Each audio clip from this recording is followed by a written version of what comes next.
Então, nós convidei vocês hoje para a gente estudar a lição número 15, né? Da revista que nós estamos acompanhando, né? É uma revista que fala do amor de Deus, estudos sobre o amor de Deus nas cartas do apóstolo João. E nós tínhamos parado quando fomos interrompidos na lição de número 14. Então, hoje nós vamos estudar a lição de número 15, e eu quero compartilhar com você o que esta lição traz ao nosso coração. Nós temos segurança. Essa lição está baseada na primeira carta de João, lá no capítulo 5, dos versos 13 até o verso 20. E eu vou convidar você para nós lermos esse texto, se você puder encontrar aí na sua Bíblia, a primeira carta de João, capítulo 5, dos versículos 13 até o versículo 20. Nós temos segurança. É muito bom, nesse tempo tão difícil, nós pensarmos na segurança do crente. Quais são as seguranças do crente? Né? Por que nós podemos nos sentir seguros em meio a tantas circunstâncias adversas que nós estamos vivendo? Talvez esta seja a maior das reflexões nesta lição. Por que eu e você podemos nos sentir seguros em meio a tantas circunstâncias adversas, em meio a tantas tristezas, em meio a tantas dificuldades, em meio a tantas coisas que têm acontecido, em meio a essa pandemia, em meio ao luto que estamos vivendo, em meio à dificuldade de estar em isolamento, de ter pessoas queridas internadas, por que nós podemos estar seguros? Qual é a segurança do crente? E é por isso que eu lembrei você aquele hino. Que segurança! Sou de Jesus. Né? E este é o nosso título, o nosso tema desta lição.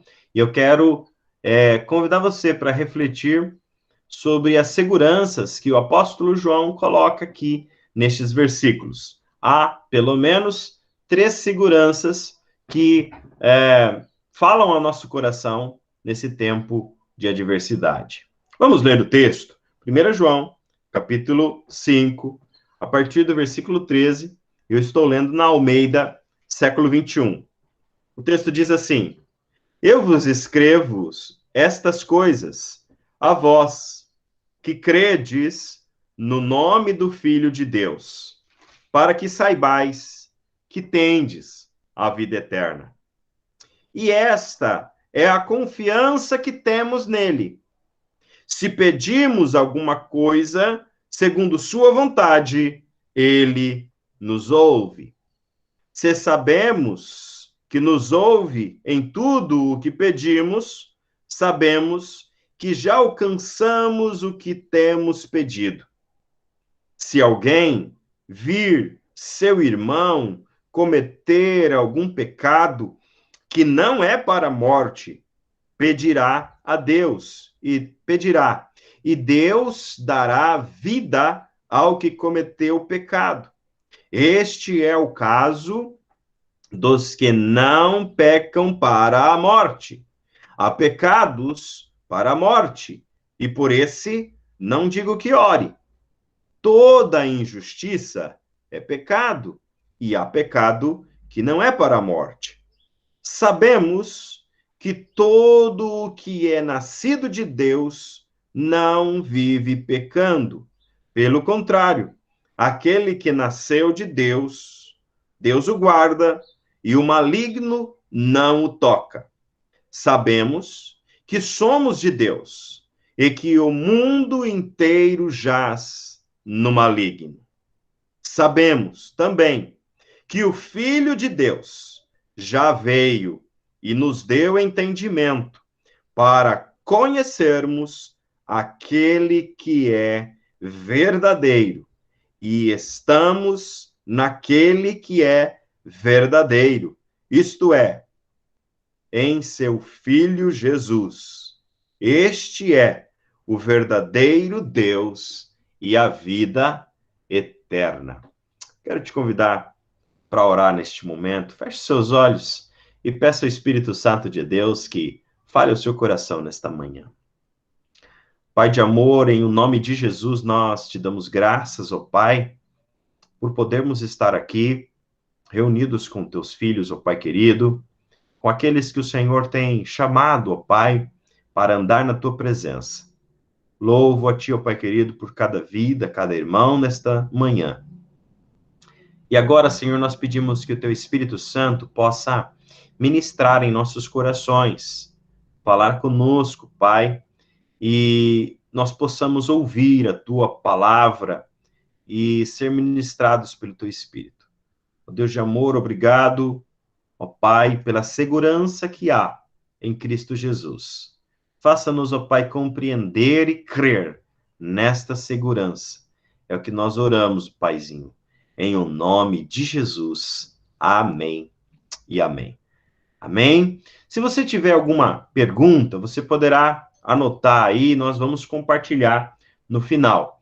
Mas a nossa lição vai pegar esse texto, esses versículos, e falar sobre segurança. E aqui é uma grande confirmação, há um grande resumo do objetivo de João a escrever a sua carta. Ele diz assim, ó, todas essas coisas, a carta inteira, isso que eu estou escrevendo para vocês, eu estou escrevendo para que vocês saibam.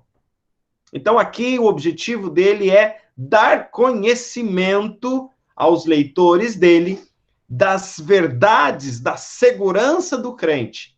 É como se João estivesse dizendo assim, olha, vocês estão vendo tudo que eu escrevi tudo isso para que vocês tenham a certeza, para que vocês saibam, para que vocês tenham conhecimento, para que vocês tenham convicção de que vocês têm a vida eterna. E é interessante que isso que João está escrevendo aqui complementa aquilo que ele começou a escrever lá no seu evangelho, né? Quando nós lemos o evangelho de João, no seu primeiro capítulo, no versículo 12, nós vemos que aquele que crer, aquele que creu, aquele que aceitou, Deus deu o poder dele ser feito filho de Deus. E aqui João está fechando essa ideia, dizendo que agora vocês que creram, vocês que já sabem, vocês que já receberam, têm a certeza que vocês têm a vida eterna. E é interessante porque isso vai nos lembrar também algo que o apóstolo Paulo diz lá em Efésios, capítulo 2, versículo 6, de que nós já estamos em Cristo gozando, né? Gozando desta vida eterna. E aí é que está. A segurança do crente começa por esta convicção de vida eterna. Essa convicção de salvação. Ou seja, se você creu, se você o aceitou, então você tem vida eterna. Nós poderíamos argumentar vários outros textos, né, que vão falar sobre isso. Mas nós vamos nos focar aqui nessas três seguranças que advêm dessa convicção de ter vida eterna. E a primeira segurança é a segurança que fala sobre as nossas orações. Se nós temos vida eterna, se nós já fomos salvos por Jesus, se nós estamos na presença dele, então nós podemos ter a segurança que ele ouve e responde às nossas orações. É isso que está descrito no versículo 13 e no versículo 14. Você pode acompanhar aí esta ideia. Está claro no versículo 13 e no versículo 14, principalmente no 14, e diz assim, essa é a confiança que temos nele. Se pedimos alguma coisa, segundo sua vontade, ele nos ouve. Ele nos ouve. Ah, meu querido, como é precioso nós termos, nesse tempo tão difícil, a certeza de que Deus está nos ouvindo. E mais ainda, a certeza de que Ele nos responde. Como é precioso isso. Uma vez eu estava falando com um jovem, um jovem que se dizia cético, que não acreditava, né, num Deus pessoal, e eu falando com ele sobre oração, e disse assim, eu vou orar por você, e ele disse assim, olha, mas isso é tão engraçado, né, que parece uma criança conversando com seu amigo imaginário. Será que vocês não percebem que, às vezes, quando vocês oram, vocês estão parecendo crianças conversando com um amigo imaginário?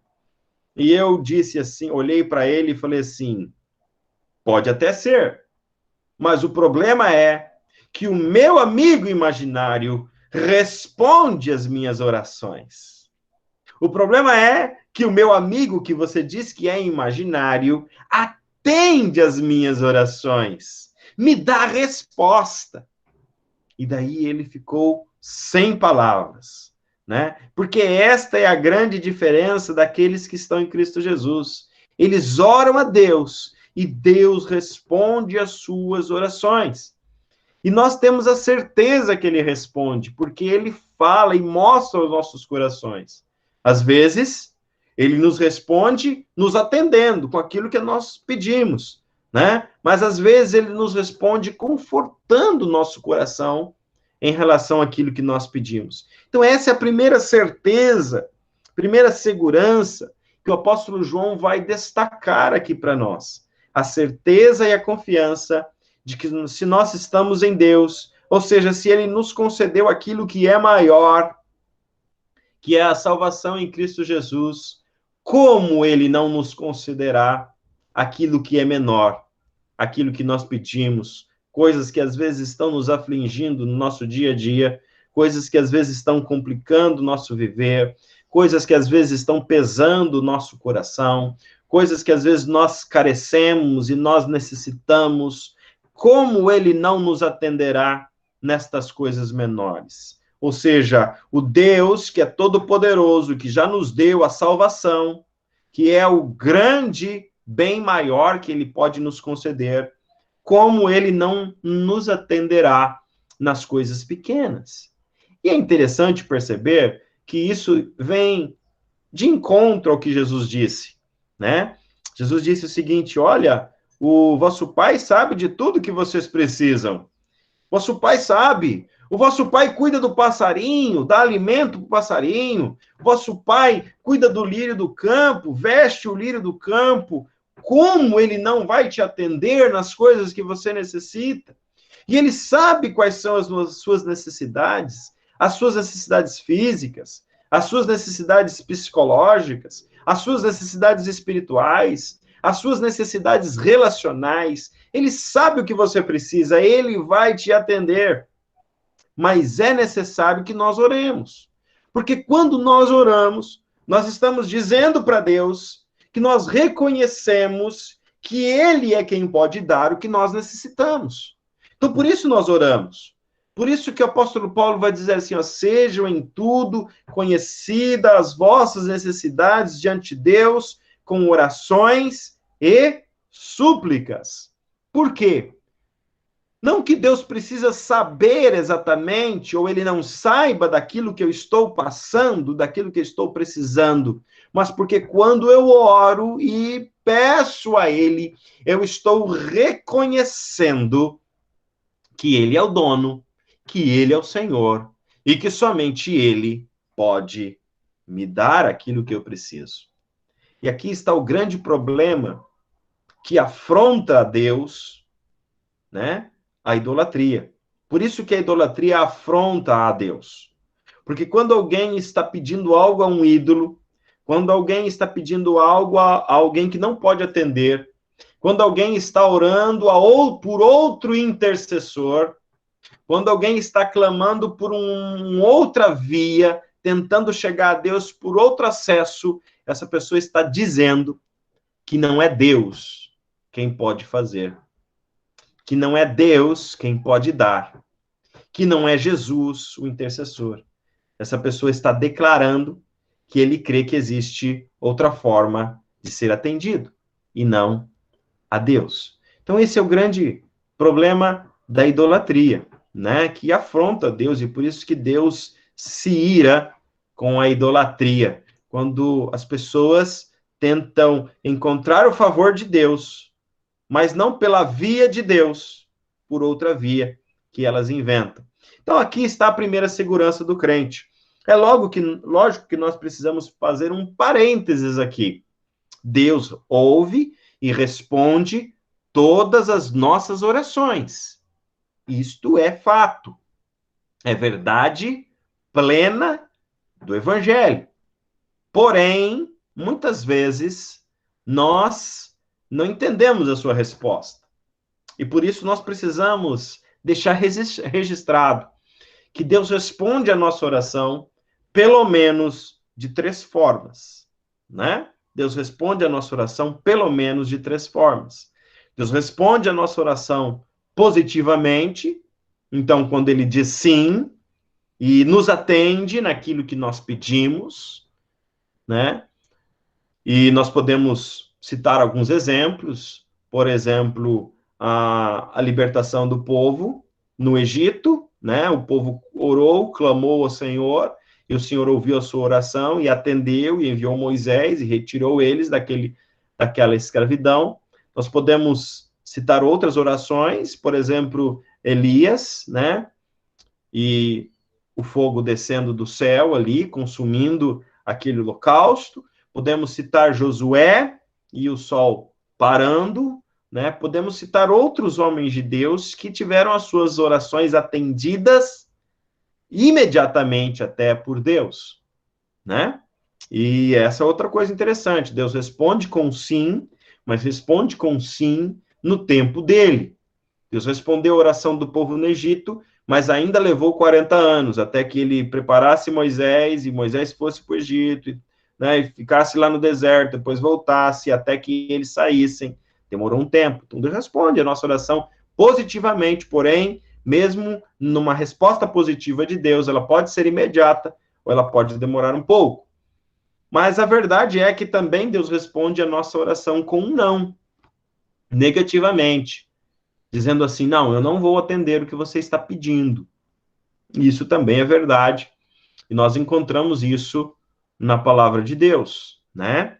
Davi, em 2 Samuel, orou ali, jejuou em favor daquela criança, né? Fruto do seu adultério com Betsaba. E ele estava em jejum e oração pela criança. Porém, Deus respondeu a sua oração negativamente. A criança morreu, né? E quando a criança morreu, ele entendeu que a resposta de Deus para sua oração foi um não. Não vou salvar a criança. Paulo também registra lá no texto de Coríntios que ele por 3 vezes orou ao Senhor pedindo a cura para uma enfermidade. E durante essas 3 vezes a resposta de Deus foi não. Eu não vou te atender nessa questão, eu não vou atender esse seu pedido. E fica evidente que Deus às vezes responde não, e nós precisamos aprender e ter maturidade para entender quando Deus responde não.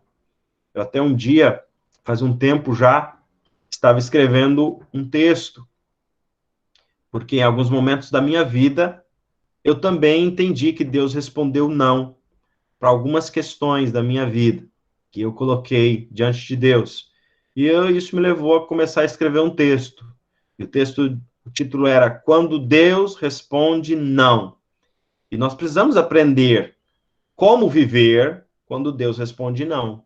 Nós precisamos entender o propósito de Deus quando ele responde não, né? Às vezes nós oramos por algum enfermo, nós oramos por uma pessoa que está doente, que está enfermo, né? E isso aconteceu há poucos dias, e infelizmente Deus responde não. Não era aquilo que nós queríamos que ela retornasse da UTI, que ela voltasse para sua família, e Deus respondeu não, e recolheu, e nós temos que aprender a viver quando Deus responde não, né? Porém, há uma terceira forma de Deus responder a nossa oração. Deus responde a nossa oração com espere, né? Com não é o momento ainda. E aqui está aquele momento que, às vezes, Deus está em silêncio, né? Porque ele não está respondendo sim, não está respondendo não, mas ele está em silêncio para que você espere o momento certo de obter a resposta de Deus. E aqui é quando realmente nós precisamos aprender a persistir em oração. É por isso que Paulo continua assim, ó, persista, continue orando, continue intercedendo, porque Deus, se ele não disse sim, se ele não disse não, é o momento de você esperar e continuar com seus joelhos dobrados. Então, a primeira grande certeza que o apóstolo João está deixando claro aqui para mim e para você, no versículo 13 e 14, é que Deus atende a nossa oração. Deus ouve e atende a nossa oração. E como é precioso você orar, porque sabendo que Deus vai te ouvir. Não é como você vai pedir algo a alguém, sabendo que de repente alguém vai menosprezar o seu pedido, ou não vai te dar atenção. Não. É um Deus que atende. É um Deus que está no controle. É um Deus que responde a sua oração. É um Deus que se importa com os joelhos dobrados. É um Deus que se agrada quando nós dobramos os joelhos e oramos a Ele. Então, essa é a primeira segurança que o autor vai extrair desses dois versículos de 1 João 5. Mas há uma segunda segurança que nós encontramos aqui nesse texto, e ela se encontra entre os versículos 15 até o 17. Veja bem, aqui há uma coisa diferente, é a segurança de que Deus se agrada da nossa intercessão. Segurança de que Deus se agrada da nossa intercessão. E nós precisamos fazer um parênteses aqui, irmãos, e aprendermos a diferença entre oração e intercessão. Há uma diferença sutil quando nós pensamos em oração e intercessão, né? Oração é eu falar com Deus, e eu orar a Ele, e abrir o meu coração a Ele, e pedir a Ele, e colocar diante dele os meus pedidos, as minhas necessidades, as minhas súplicas, né? Rogar a Ele por algo da minha vida. Nós encontramos isso, e podemos citar vários exemplos, né? Por exemplo, o Senhor Jesus. O Senhor Jesus, no Getsemane, orou: Pai, se queres, passa de mim este cálice, né? Todavia, não faça a minha vontade, mas a sua. Jesus estava orando por um motivo relacionado à sua pessoa, relacionado àquilo que ele iria enfrentar, relacionado à sua vida espiritual individual. Isso é oração. A intercessão é diferente. É quando nós nos colocamos diante de Deus em oração, mas não por nós mesmos, mas por outra pessoa, né? Quando nós nos colocamos diante de Deus em intercessão, intercedendo, pedindo a Deus, rogando a Deus por outra pessoa, né? E nós também fazemos esse exercício aqui nos nossos momentos de oração, e nós encontramos isso também na vida de Jesus, né? Quando ele, por exemplo, orou ao Pai pelos seus discípulos, na sua oração sacerdotal. Ele ora ao Pai, intercedendo pelos seus discípulos, para que eles sejam uns, para que eles sejam livrados do mal, para que o Senhor os guarde, né? Para que o Senhor esteja com eles, né? Nós vemos o apóstolo Paulo intercedendo pela igreja, né? E invocando a Deus pela igreja, orando pela igreja. O apóstolo Paulo tem essa faceta, né, de intercessor na sua personalidade. Nós vemos um grande exemplo, eu gosto muito deste exemplo, de Abraão, né? Abraão lá se colocando diante de Deus, discutindo, intercedendo, sendo ousado diante de Deus a clamar pelo seu sobrinho Ló, né? Pela destruição lá de Sodoma e Gomorra. Esta é a oração intercessória que nós precisamos praticar nos nossos dias, né? E é interessante que nós vamos perceber aqui a necessidade de fazermos isso por nossos irmãos. Os nossos irmãos precisam que nós intercedemos por eles. Nós precisamos de interceder uns pelos outros. Isto é uma das nossas necessidades como vida cristã. Isto é algo que nós precisamos ter. E quem tem participado conosco nas quartas-feiras, né? Vários irmãos aqui têm estado conosco, né? Irmão Natalício, irmã Solange, irmão Geni, outros irmãos, têm visto isso, que tem momentos que nós oramos por nós, e nós apresentamos os nossos pedidos de oração, né? Falamos das nossas dificuldades, né? Tem momentos que nós oramos especificamente pelo nosso coração, então nós vamos lá, o que está pesando no seu coração hoje, né? Para nós orarmos. E daí um irmão compartilha, e daí o outro irmão faz essa oração de intercessão e ora por ele, por aquele motivo específico. E isso tem sido muito bom. Teve um dia, uma quarta-feira, que nós fizemos só isso. E foi tremendo a gente poder abrir o coração e dizer assim, olha, irmãos, o que tem incomodado o meu coração é isso, né? Mas tem momentos que nós fazemos a oração intercessória. Então, nós temos lá, ó, tem o irmão fulano. O irmão fulano está assim, está desta forma, né? Como hoje nós oramos pelo irmão Esli. O irmão Esli está no hospital, ele não está entubado, mas ele estava internado, está internado até ontem. Hoje não falei com ele ainda, né? E algumas dificuldades, com o coração fraco, né? Como os irmãos sabem, ele tem uma válvula no coração e nós precisamos orar por ele. Então, nós estamos intercedendo a Deus para que Deus esteja manifestando a sua graça na vida dele. Mas essa intercessão, essa oração intercessória, ela tem um outro fator interessante, que é quando nós intercedemos para que Deus manifeste a sua salvação e a sua graça na vida de alguém. E nós temos feito isso no nosso grupo, né, nas quartas-feiras, né?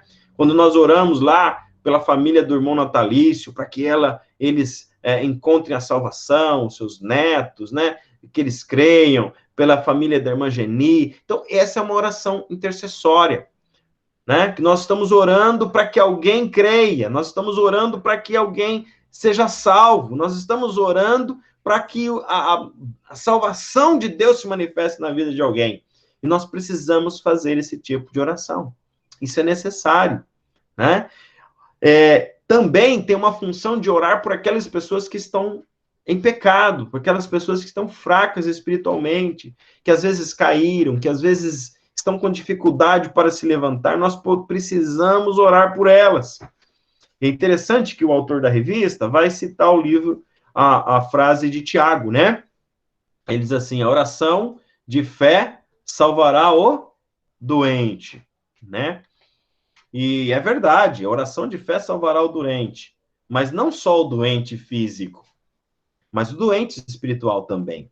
A oração da fé, a oração de fé pode salvar o doente. A oração do justo pode ir muito em seus efeitos. E Deus se agrada, irmão. Você quer uma coisa que Deus se agrada? É você se colocar de joelhos por alguém, para que a mão dele, para que a graça dele, para que o reino dele, para que a salvação dele alcance alguém. Isso é algo que Deus se agrada. Deus se agrada quando nós paramos para interceder por alguém. Porque isso demonstra que nós não estamos sendo individualistas na nossa vida espiritual.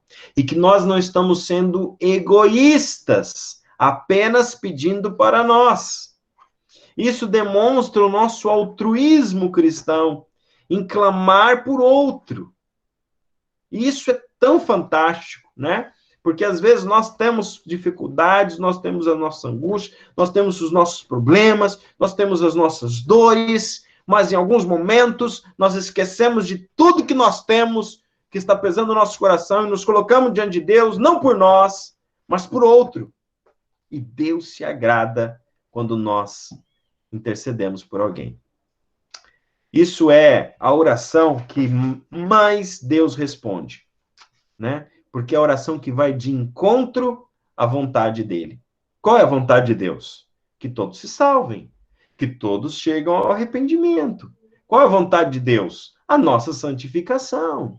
Qual é a vontade de Deus? Que todos estejam na sua presença. Então, quando você começa a orar para que isso aconteça na vida de alguém, é como você começasse a ser parceiro de Deus naquilo que Deus quer fazer. Você está entendendo? É como se você começasse a ser coadjuvante na ação de Deus na vida de alguma pessoa.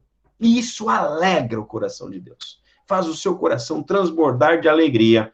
E ele move a sua mão para salvar. A mão do Senhor se move quando nós começamos a interceder. E eu creio que ela muda a história, que ela muda a vida de pessoas, que ela muda situações e circunstâncias, quando nós começamos a interceder para que alguém seja salvo em Cristo Jesus. Então, essa é a segunda segurança que o crente tem, que as nossas orações são ouvidas por Deus. E a terceira segurança que o autor da lição vai nos colocar aí, está do versículo 18 até o versículo 20. Você pode acompanhar. E aqui nós encontramos 3 vezes a expressão do apóstolo dizendo assim, pois sabemos. Pois sabemos. E ele está dizendo assim, ó, isso é fato, isso nós já sabemos, isso está confirmado, isso está comprovado. Então você pode ter certeza, você pode ter essa segurança. Ele está realmente dizendo assim, ó, fique tranquilo, porque isso nós já sabemos. E veja, dentro dessa segurança, desse terceiro tópico, ele divide em 3 sabemos. Versículo 18, versículo 19 e versículo 20. Eu quero te convidar para a gente observar o que o apóstolo João está dizendo aí. No versículo 18, ele diz assim, ó, sabemos, e esse é o primeiro sabemos, sabemos que tudo o que é nascido de Deus não vive pecando.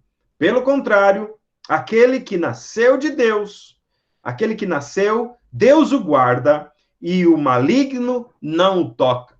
Há um sabemos aqui. Qual é o sabemos? Olha, sabemos que quem é nascido de Deus não vive pecando, Deus o guarda e o maligno não toca. Olha só, são 3 informações importantes nesse sabendo. Todo que é nascido de Deus não vive mais pecando. E a ideia aqui é não vive na continuidade do seu pecado. Pode até pecar, pode até cair, né? Pode até tropeçar em algum momento da sua vida, mas não, o pecado não é a sua prática natural de vida. Né? É uma exceção ele cair. O natural é ele viver sem pecar. Segundo, que Deus o guarda. Olha que coisa maravilhosa. Você ter essa confiança, essa certeza, essa segurança, que Deus está guardando a sua vida. Deus está guardando você. Deus está no controle e a mão dele está sobre a sua vida, a sua vida, o seu ser está nas mãos dele, ele o guarda, ele o livra. E o salmista entendeu isso, porque ele diz assim, ele guardará a tua entrada e a tua saída, ele te guardará de agora até o final, até o fim. Quem está em Deus, ele está guardando. Ele está guardando. E a terceira, o maligno não o toca. E olha que coisa interessante. Nós podemos ter, sim, os nossos bens, a nossa saúde, nós podemos ter as nossas famílias, nós podemos ter todas as coisas sendo tocadas pelo inimigo, mas ele não toca na nossa salvação, na nossa alma. Ele não tem o poder de nos tirar da presença de Deus. Ele não tem o poder de nos afastar deste amor tão grande. O diabo não tem poder de tirar a nossa salvação. Ele pode nos enviar uma doença, como enviou a Jó. Ele pode, às vezes, Deus pode permitir que ele esfacele os nossos bens.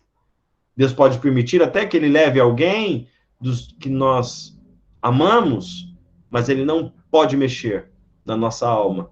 Ele não pode tocar na nossa alma. Ele não pode tocar na nossa salvação. E nós temos muitos testemunhos interessantes sobre isso.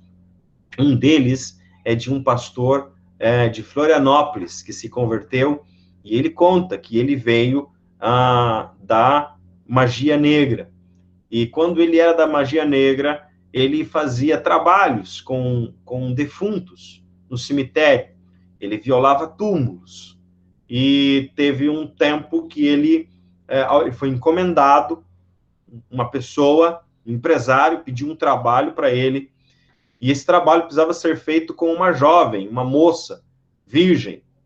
Então ele fez os levantamentos dele e achou lá uma jovem que tinha morrido há 15 dias, né? E era uma jovem moça, crente, que tinha morrido há 15 dias. Então ele marcou o dia lá, a madrugada, e foi para o cemitério violar aquele túmulo para fazer o trabalho que o diabo havia pedido.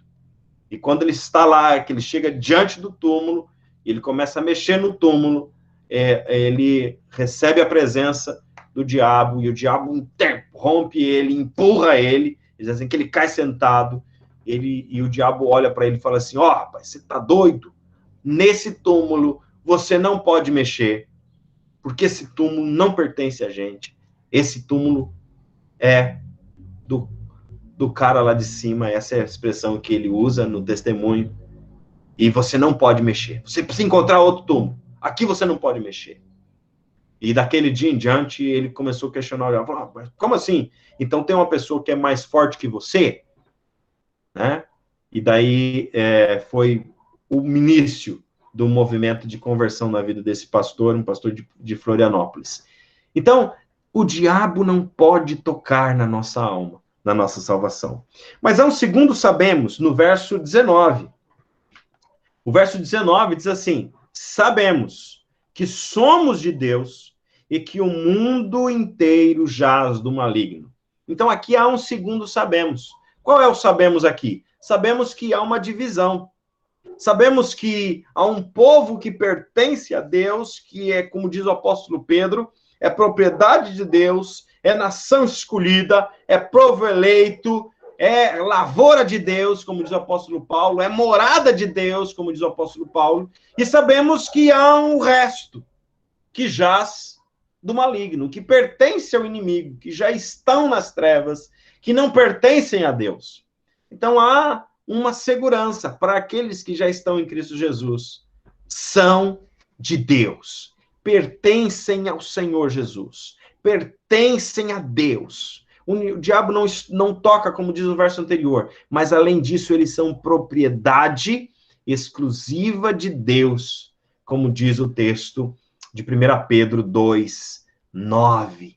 Propriedade exclusiva de Deus.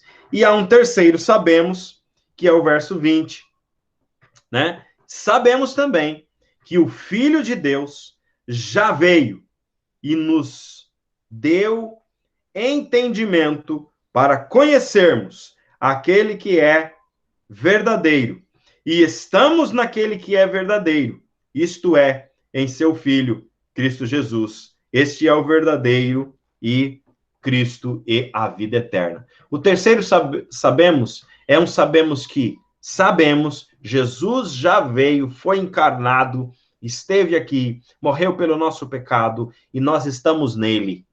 Nós estamos nele. E ele é o verdadeiro. E quem está nele tem a vida eterna, porque ele é a vida eterna. Então, estas são as seguranças do crente.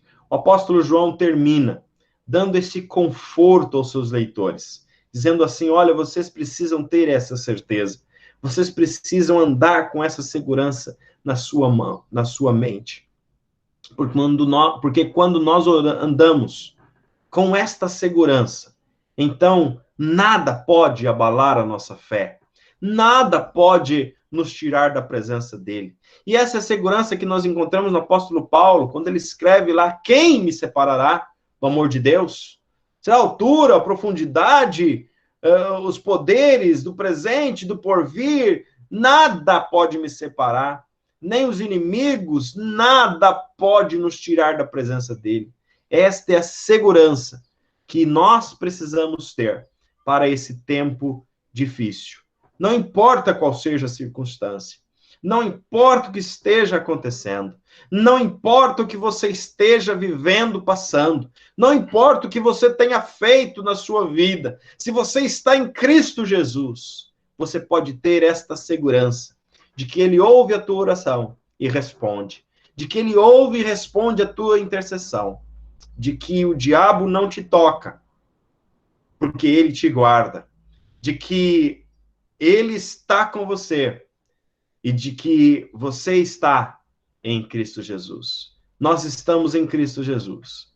E essa é a nossa maior segurança.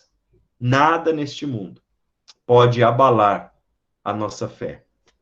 Há uma passagem muito interessante na vida de John Wesley, né? Os irmãos sabem que John Wesley era um pastor anglicano da Inglaterra, e em um determinado momento da sua vida, ele foi para a América, foi para os Estados Unidos, né, com o objetivo de evangelizar lá os nativos e, então, pregar e ser um missionário lá. Mas no navio que ele estava, o navio passou por um momento difícil, de uma tempestade, e quase naufragou. E foram horas de ansiedade, de tristeza, de apavoramento, e ele também estava apavorado, né, por ver a morte de perto. E neste navio também estava um grupo de moravianos. Os irmãos conhecem a história dos morávios, senão à noite no sermão da noite, vou falar de um exemplo dos morávios. E os moravianos estavam tranquilos, enquanto o navio chacoalhava, a onda batia e quase virava, os moravianos estavam tranquilos, orando, dando graças a Deus, e isso impactou a vida de Wesley. Wesley falou assim, ó, como que vocês conseguem estar assim? E daí um dos moravianos olhou para ele assim, você conhece a Jesus Cristo? E ele disse assim, sim, claro, é o Filho de Deus, o Salvador do mundo. Daí o moraviano disse, olhou para ele e disse, mas você sabe que ele é o teu Salvador? E isso é diferente. Isso faz a diferença. Quando eu sei que ele é o meu Salvador. E o John Wesley ficou impactado por aquela palavra. Infelizmente, a ida dele aos Estados Unidos não deu tanto fruto, mas quando ele voltou para a Inglaterra, ele experimentou um avivamento muito grande. E ele foi um dos maiores avivalistas do seu tempo, né? Aquele que revolucionou a forma de pregar. Saiu de dentro da igreja para pregar ao ar livre. E ele pregava todos os dias, 5 horas da manhã, na Inglaterra, em Londres, onde ele conseguia ir, para que as pessoas pudessem ouvir antes de ir ao trabalho. E isso faz uma grande diferença na nossa vida, quando nós sabemos que o Senhor não é apenas o Salvador do mundo, mas é o meu Salvador. Então eu posso ter certeza da minha vida eterna, que Ele me ouve, que a minha intercessão Ele será ouvida, que eu estou nele, que Ele me guarda, que o diabo não me toca e que nada pode me tirar da presença dEle. Eu quero orar pela sua vida. Talvez, por causa das dificuldades da vida, você tenha a sua fé abalada. Você tenha, talvez, essa certeza abalada. Eu queria orar para que Deus restabelecesse essa convicção no seu coração da segurança que é estar em Cristo Jesus para experimentar a sua presença. Vamos orar? Baixe sua cabeça e ore ao Senhor neste momento. Pai Santo, Pai bendito, nós te damos graças, porque o Senhor é maravilhoso, Pai, porque o Senhor é Deus de poder, e porque o Senhor, ó Pai querido, revelou ao teu servo, o apóstolo João, estas palavras, para que nós estivéssemos seguros em ti, seguros, ó Pai querido, que o Senhor está no controle, seguros, ó Pai querido, que o Senhor é quem nos guarda, seguros, ó Pai, que o Senhor ouve e responde às nossas orações. Seguros, ó Pai querido, que nós estamos no Senhor. Nós te damos graças, ó Pai, por esse momento. Nós louvamos, engrandecemos o teu nome, Pai querido, por esta imensa verdade, por essa tão grande salvação que nos alcançou. E assim nós podemos estar com confiança na tua presença, ó Pai, para desfrutar da segurança que vem da presença do Senhor. Ó Deus, fala aos nossos corações, ministra com o teu Espírito Santo em nossas vidas, para que cada um de nós possamos estar em Cristo Jesus, seguros nas tuas mãos, porque o Senhor, ó Pai, tem feito a salvação para nós. Nós te agradecemos, nós te louvamos por esta manhã, te damos graças, em o nome de Jesus. Amém. Amém. Amém, meu querido. Amém. Que bom. Nós vamos passar um momento agora